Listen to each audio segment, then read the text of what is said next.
if I didn't step out, I don't think I would have seen this. Simple and short. There are things that you see just by virtue of you being in a market, right?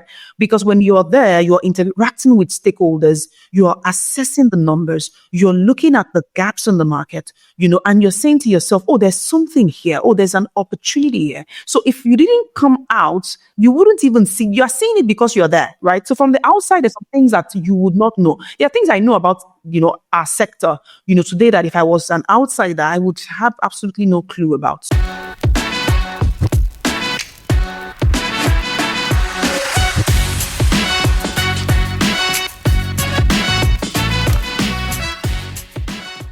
Good morning, good afternoon, good evening, depending on where you're joining us from. And it's my pleasure to welcome you once again to this very episode of The Adventures. My name is Kunle Olufemi, and, this is The Adventures podcast. As you know, on The Adventures, we like to share the stories of vision and courage behind the brands and the businesses that you see around you every day. Our hope is that as we share their stories of vision and courage, you're able to take some light, some inspiration from their stories, and so be able to achieve a level of success faster than even they did. So once again, thank you for joining us today. My pleasure today to welcome my friend and former colleague on the Adventures podcast, Ms. Toyin Sanwo. Toyin Sanwo is and you will hear from her, she is the founder and the CEO of Drivers Logistics. And Drivers Logistics, basically, Toyin was talking about that.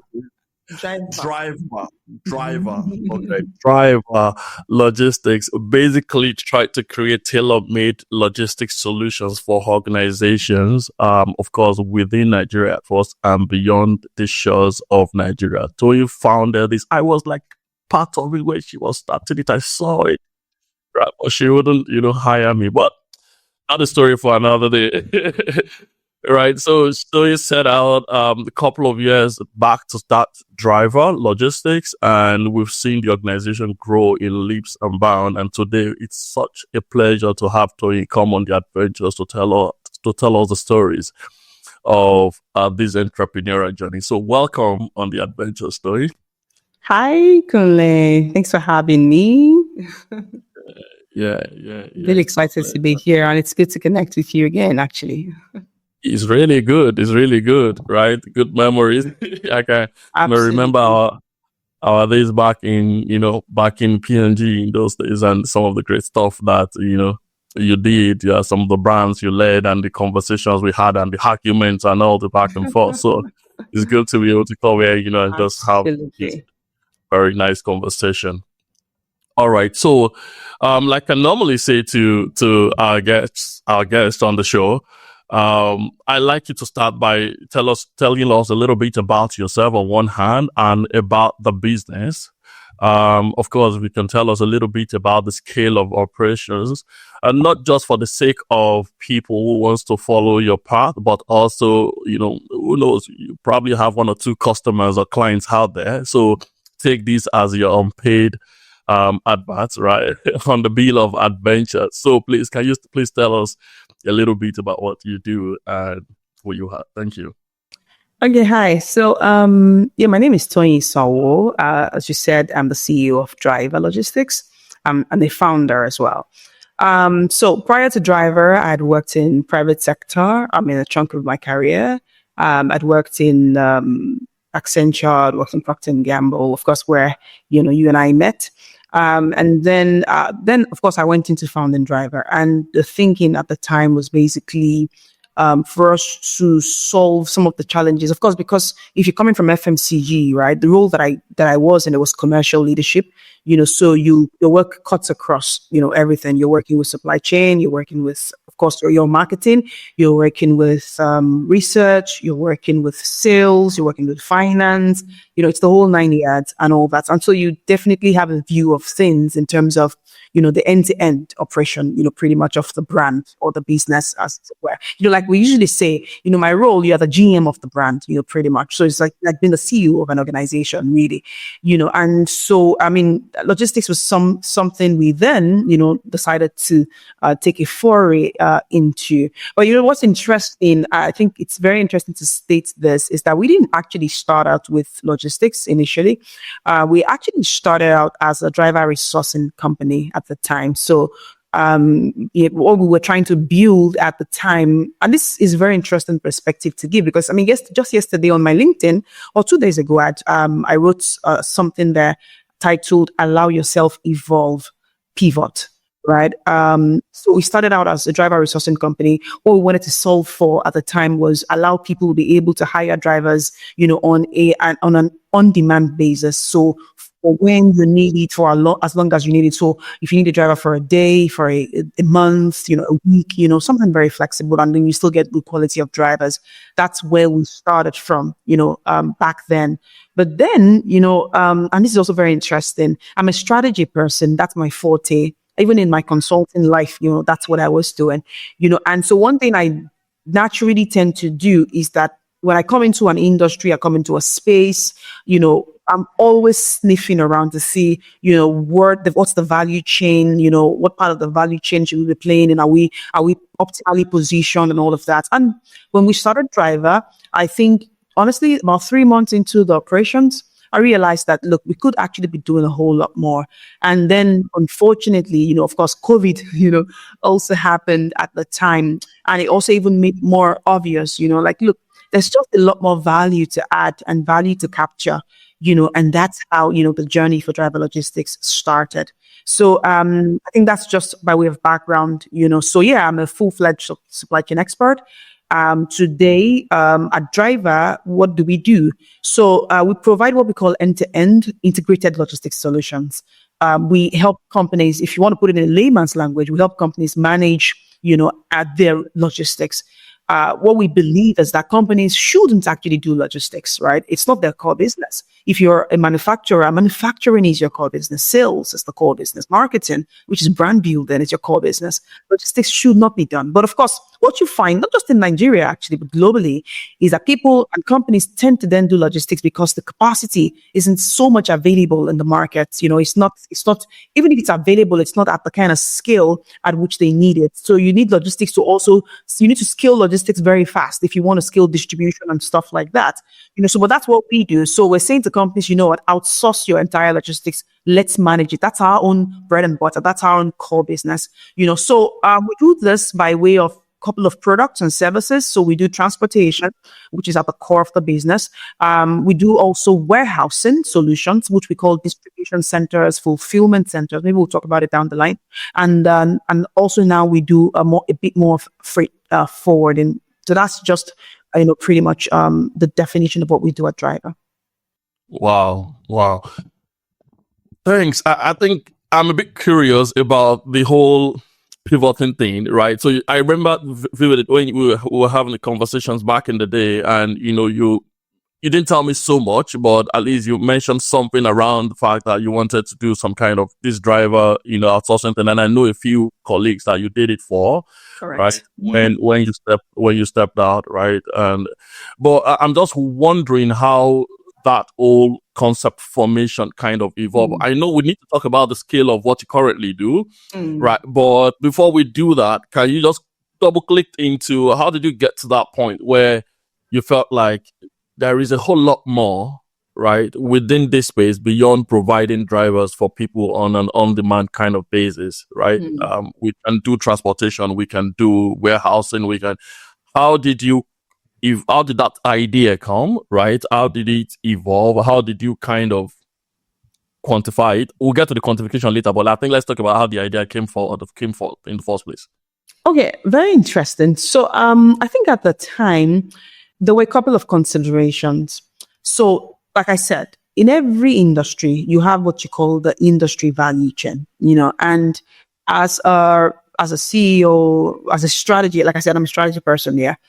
You have to always talk value chain. You always have to think value chain. You need to know where exactly you are on the value chain. What value are you adding? What value are you capturing? So what happened at the time, was that uh, I was engaging with a couple of people, on a clientele basis level, and seeing what people were also doing. So when you look at mobility, because all we do today actually is mobility and logistics, really.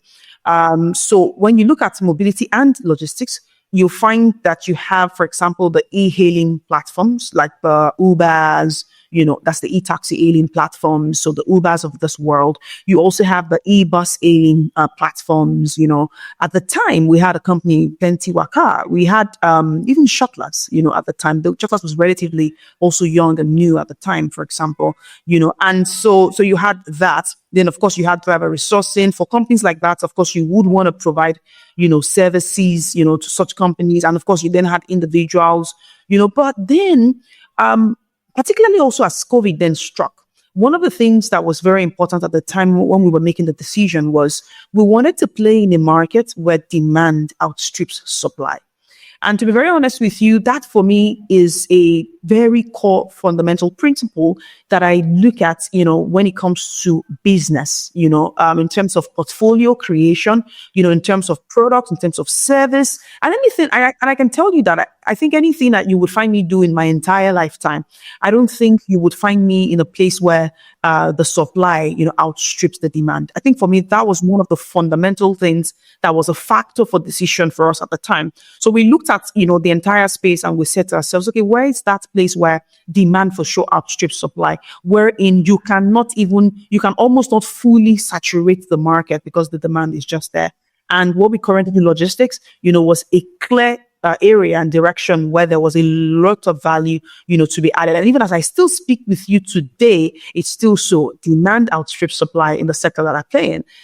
That was just one of the fundamental things amongst others. But I think if you ask me, that was a very fundamental one. And truth is, once you get it right at that level, you can only get it right, from there, because what will happen is that, you are not trying to force fit a solution into the market. There's already a ready market. So it's just for us to supply that market. And the question then is how much supply can we bring to the market to fulfill, the available demand? So for me, if you ask me in very simple terms, that was a major underlying, factor at the time. Thanks a lot for sharing all that you share, how you shared, how you kind of, come to the point where you identify the opportunity within that value chain, right? So you're playing within a space, within that industry or within that sector, but you're not just looking at that alone. You're looking at the entire value chain, and looking at that closely, you're able to see one or two opportunities. Now, the big question, number one question I will ask two questions so you can answer them together. The question is, if you hadn't started out, right, with the initial concept of providing drivers for organizations or individuals on an on-demand basis, right, would you have been able to identify this bigger, because this looks like bigger than even what you started out with, right? Would you have been able to identify that? Number one. Then number two question to follow up on that would be, now looking at what you do today, right, can you share a little bit about, the scale of your operations, the, industries, the, deliveries and the organizations, if you can? Just a little bit of that, and then we go from there. Okay, let me start from the first one. And it's such a beautiful question. And, even I have thought about it on my journey, and, and it's a very simple answer. The answer is no. I think that, and okay, fine. I don't know if we can talk about Christian stuff, right? Because I'm Christian. So if you would permit me. So, I think one of the things God told me, and this is the first time I'm actually sharing this publicly, when I was stepping out, there were certain things He told me. And the funny thing about my conversations with God, I'm very big on God, by the way. The interesting thing about my conversations with God is some of them, I know exactly where I was, what I was doing at the time when He told me those things. But one of the things He told me, amongst the things, right, was the fact that He said, there are things you're going to do on the field that you do not have a clue about. He said, but when you step out there, I will show it to you. And I think that that's exactly what happened. I don't think that, look, you don't even want to talk about, how I started this journey. There's some things that are so personal I can't even share in public, right? In terms of the risks that I took at the time, and the guts and just the conviction, right? I don't think, and I think the way I also was, just to also go back a bit, the kind of person that I am, I don't know if it's more, I can multitask, but I find that usually I'm very focused. I'm singularly focused. So if I'm working in an organization, for example, I don't really know how to do things on the side. Is it that I'm working here and that's just it. So I thought that, look, if I was still working, right, at the company, I wouldn't be able to develop all the stuff, And so if I didn't step out, I don't think I would have seen this, simple and short. There are things that you see just by virtue of you being in a market, right? Because when you're there, you're interacting with stakeholders, you're assessing the numbers, you're looking at the gaps in the market, and you're saying to yourself, oh, there's something here. Oh, there's an opportunity here. So if you didn't come out, you wouldn't even see, you're seeing it because you're there, right? So from the outside, there's some things that you would not know. There are things I know about, our sector, today, that if I was an outsider, I would have absolutely no clue about. So to answer your question, I don't think I would have seen, as much this scale. You may have had a sense of it, but I think, you coming in there, fully hands on, you start to see deeper skills to what it is you're doing. Another thing I say to people and myself as well is, look, the customer has to guide you. In fact, that's that stuff I was talking about on LinkedIn, because it's very interesting that this is what I was just writing about days ago. The customer is like your compass, right? You're saying to yourself, what is the customer's need? Look, if you solve the customer's need, you cannot go wrong. You're not trying to force feed solution. So the question is, and these things even happen as you interact with customers. And one of the reasons why we also did logistics is that we had some capacity. We had capacity to do it, right? So, and then there's a market, we have the capacity. Let's go in and do it. So I think that's just to answer your question. If I wasn't in here, if I had not put my legs in the water, I don't think I would have seen this big, particularly this big because, whatever we're doing today, I think we're still at day zero at Driver, because there's so much that is ahead. I see it's like, it's so clear as day, right? In terms of what we need to do in this country. We need to step change logistics in this market, not just us as Driver. I'm talking the entire sector. Not everybody in private sector, different startups. We all need to come together and actually solve logistics and solve it at a very deep and wide scale. So that answers that question. Now to talk about what we do, in terms of the scale of what we do. So we have, like I said, for example, warehousing solutions. For warehousing, we have facilities as big as 10,000 square meters. We have as small as 1,000 square meters. And these are actually real life. I'm not talking about ideal. These are real life, facilities. They're not business plans. No, not business plans. The other thing is that we have a spread. Today we have facilities where we can serve. Not all of the facilities are optimized at the moment. So, but we have facilities. I say to clients, if you need a warehouse facility in any part of Nigeria today, at least 20 plus cities, commercial centers, we can actually provide it. So, and what we do, for example, is that we do the end-to-end solution. So we're not a rental company. You can't come to Driver to say, I want to rent a warehouse, and then you will be managing that warehouse by yourself. We don't do rental. So what we do is the entire solution, which means that we take the entire headache of your warehousing, or what we call distribution center, off you. So the only thing you need to do is give instructions, and the cargo will come into the facility, give instructions, the cargo will go out. All of the inventory management, the administration, the security, the insurance, every single thing, the core operations, core warehousing operations, everything is managed by Driver. So you outsource the entire warehousing, solution. That's what we do. And also we enable distribution. So we have distribution centers. What are distribution centers? As an organization, particularly FMCGs, right? You want to grow very fast, but guess what? You cannot, if a customer places an order, let's say your manufacturing plant is in Lagos, right? Ikeja. And if a customer in Kano, a customer in Sokoto places an order, how quickly can you deliver that order, right? You can't do it with centralized distribution. So even companies are starting to realize, and it's a global trend, that you need to have what you call distribution centers. These are regional hubs or market hubs that are very close to market. So for example, at my DC, we have a DC in Abuja, a large DC in Abuja. If a customer places an order for one of my clients, today, this is 2 p.m. If an order comes today, we can still deliver in Abuja, right? So that's the beauty of distribution centers. So we have the distribution centers, and then of course we have the transportation. For transportation, one of the things we're seeking to do in the coming years is to even build more depth in terms of more assets play. When I say asset play, I mean there are dynamics to it, but yeah, in terms of even how enabling the ecosystem inject more assets, because we have a significant asset gap in Nigeria. So that's one of the things we're also looking to solve,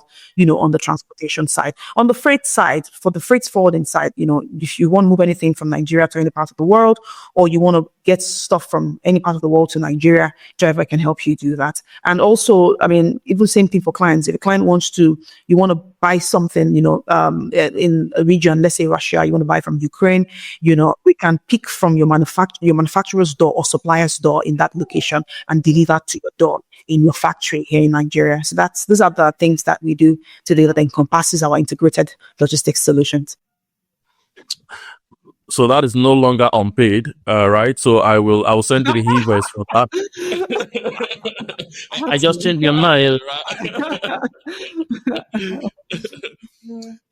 Thanks a lot for sharing that. I mean, super helpful to be able to see the scale of what you do, right? Because I'm sure there are people out there who probably need some of these solutions and they don't know that they exist right within our shows in Nigeria, right? And that you can also help pick things from even outside of the country into the country. So this is really very good. Thanks a lot. Now, if I go back a little bit, Tony, memory lane, right? I know that you are, in PNG, right? I think we're going Bantu or something. I'm sure you were making decent living, right? And you're very decent too. It's not decent. It was just particularly the opportunities. So you can understand, you were probably on the fast track to something way bigger than what you are even doing that then. Your brand wasn't doing badly, right? And I don't want to get emotional about the brand right now, but but you get what I mean. Your brand was doing great. You were doing well. You had great managers. You're earning quite well, right? And so imagine our shock, not just mine, but even other colleagues, when when you woke up and you said, okay, and I heard, I was like, Tony is leaving. I was like, if you can't do that. I remember calling you. Yeah. Yeah, I remember calling you and saying, saying, emotional right now. I'm not going to lie. Actually, what are you doing? What's going on here? And I remember, I think I was doing my distributor operations role back in the day. And you're like, Kunle, I got it covered. Don't worry. I can't say so much, but I got it covered and all of that. Now, I went all that way to ask this question, right? And I know that you've alluded to the fact that you are inspired, right? You got some inspiration from God and all of that, and that is great. But I also know that you're a strategy person, like you said earlier. You're right, that you put numbers to, paper or pen to paper and you articulate numbers. Now, even the initial idea that you got, how did you do some kind of quantification behind it, right? And how did you go about that process? Now, without complicating it, just for an average person out there who wants to start a business and wondering, how do I ensure that this makes commercial sense? Now, this is what I mean. Now, so I know that you left PNG to start the, on-demand driver, servicing kind of thing on one hand. On the other hand, you pivoted from that into even logistics. For all of this to happen, you must have done some kind of quantification of opportunity. You remember what we call size of price back in the day, right? So how did you go about some of those process, right? On one hand, because thinking about it now, you may spot an opportunity within the value chain, but it doesn't mean that opportunity is worth your time. Do you get? Or what everything you're leaving behind to go? Do you get what I mean? So there are opportunities we choose our poison, right? We look at some and we say, no, I don't want to do this because it's not worthwhile for me. It's not worth everything I'm leaving behind. So I think you get the question. Yeah, absolutely. So, a couple of things. So the first thing at the time was, uh, what is the market saying? All right. When I say what is, I'm a big believer. Of course, my past life also, I did a lot of consumer work. So I'm a very big believer in what's the consumer need, what are the consumer gaps, and what are the customer gaps. So one of the things, in fact, what you would find is when you look, and I think it still persists today. I'm not so sure if it's much better. You find that when you talk to quite a lot of people want drivers, right? And there's always the complaint about, and even, I mean, look, we're a logistics company, right? So that's one of the biggest headaches, and it's not even just a Nigeria thing, it's a global thing, right? Drivers can be quite a menace, so you always have that, people want great drivers, people who are level-headed, verified, and a lot of all the stuff like that. So one of the things we had tried to do at the time was to see, how big is this demand? But something that's just very interesting, I just wanted to say is this. The thing about enterprise is that you never know the entirety of what is possible. How do I mean? And also, not just the entirety of what is possible, you also don't even, sometimes you even think you've articulated your risks, right? But there's some risks you can and could never account for. Hey, thanks a lot for taking the time to watch the podcast. We are super thankful for you taking that time and investing the time to learn. We hope that you find the story inspiring, and beyond that, that you've been able to articulate one or two things that you want to do differently in your own entrepreneurial journey.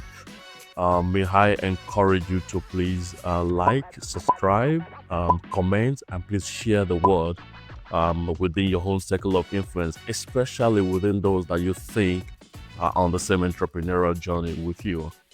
May I also encourage you to please, beyond subscribing to our YouTube channel, follow us on our other social media platforms. That means a lot to us, and we can see that that helps us to track that we're making some progress and so making some impact. Thanks a lot once again for taking the time to watch, and we'll see you on the next episode.